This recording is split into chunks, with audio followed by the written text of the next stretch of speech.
Hello students, I Dr. Anuradha Karmarkar welcome you all again to my lecture series on accommodation management. Today we are going to experience wonderful journey of interior designing. As housekeepers, our role is not only to keep the hotel neat, clean and tidy, but also to enhance its aesthetics and ensure that our customers are happy and satisfied all the time. A beautiful interior designing and the environment not only impacts your mood, your creativity, your feelings, but also enhances customer satisfaction and increases repeat business of the hotel. So we as housekeepers must understand the importance of interior designing and carefully plan the same. For this, knowing the elements and principles of design is crucial for any housekeeper. So today, let's look at various elements and principles of design which we can adopt to create a mood, a design and decor for any given area. Hotel interior design adds taste and class to your business and will keep your guests motivated and interested to stay with you forever. Elements of design are the factors which put together creates a design decor, and they include space, shape, line, texture, color and pattern. All these elements together creates a beautiful, wonderful design. And as housekeepers, we need to understand the role played by each element so that we can carefully use while planning the design and decor of any given area. So let's look at them one by one in detail. Space comprises of the area between the objects which are placed in the room. It refers to the physical boundaries of a room. And it also provides you with limit on how much we can place in a room. As you can see in picture 1, things are pretty close to each other, leaving hardly any movement space, so little cramped up feeling can be seen, whereas in the second picture the room is quite spacious because minimum furniture and objects are placed in the room, giving more space for movement, and hence this second picture or room looks more spacious. Shape is something which can be defined by using different objects. You can have a circular table, you can have a rectangular table, you can have different shapes and angles of the chairs, and all these may also act as a highlight, as a focal point in the given area and room. At the same time, the shape defines the kind of comfort, relaxation or the purpose of any furniture. The shape of the first chair, which is slightly at an angle, is meant for relaxation, whereas the wooden chair is meant for temporary use, for short-term use. At the same time, the bar chair defines and highlights the uniqueness of its shape.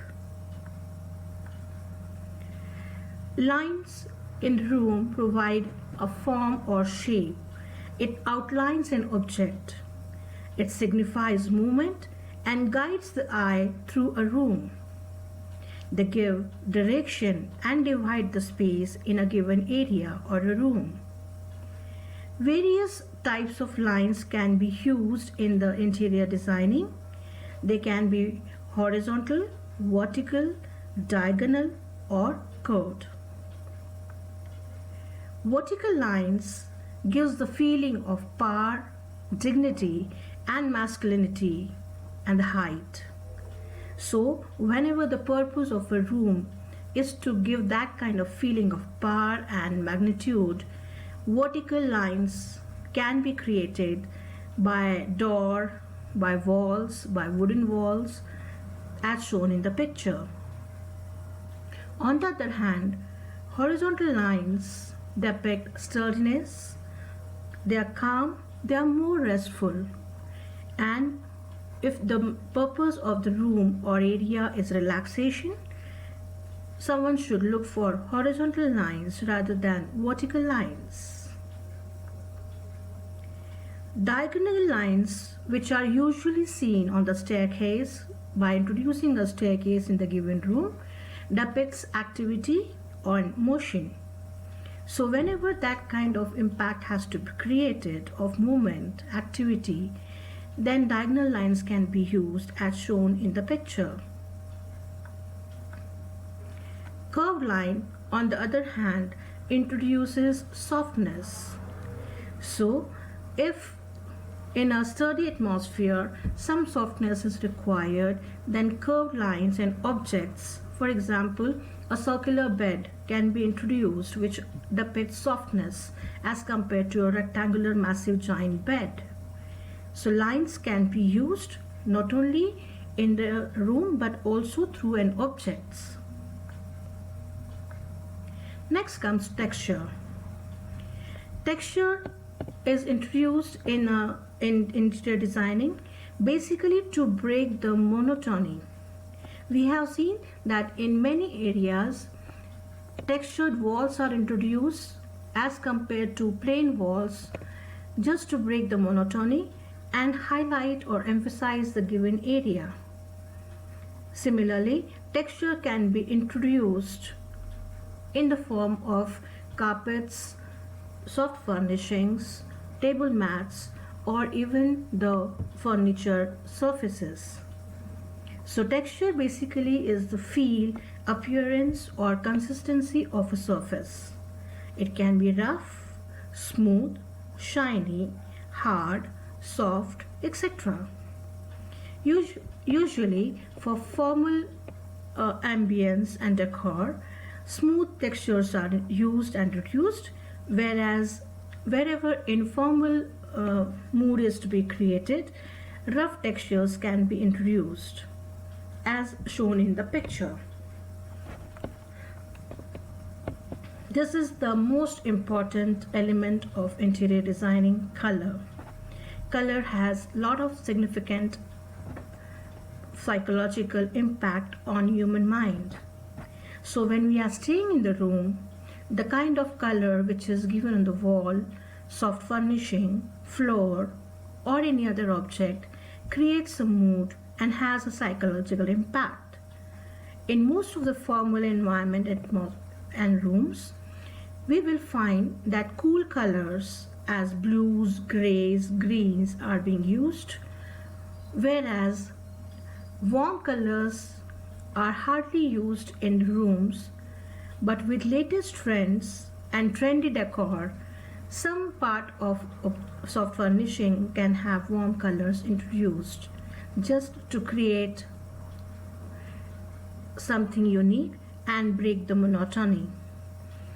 Colors can also depict the purpose and theme as shown in the third figure, where pink color depicts it's a feminine room meant for a lady traveler and everything is in pink, whereas neutral colors as black and white also give a very formal look to a room. So colors is basically used to create aesthetically pleasing combinations and also works on a psychological level. It influences the feel and mood of the room. Next, patterns in the interior designing have a very significant role. It impacts the size of the room. At the same time, it brings some life in otherwise dull, plain room. Patterns can be introduced by repetitive designs, either in fabrics, rugs, tiles, walls, or any other object which is kept. It can be created by repetitive designs and motifs. So pattern can be introduced, as you can see on the staircase, which with stripes which gives direction in the room. Pattern can be created on the wall or on the floor. Whenever a pattern is introduced, it alters the size of the room. So one thing has to be kept in mind, that pattern should be avoided in already small room, and it can be used very well in large areas, as it makes the large room look little smaller with the introduction of pattern. Pattern can be also created by texture walls. It can be created by paintings as well, or the print on the rugs. With this, we come to an end of the presentation. We have learned about elements of interior designing in the presentation. In the presentation extended after this, in part 2, we'll be learning about principles of interior designing. Stay tuned for the next presentation, that is interior designing part 2. Till then, have a very nice day. Thank you.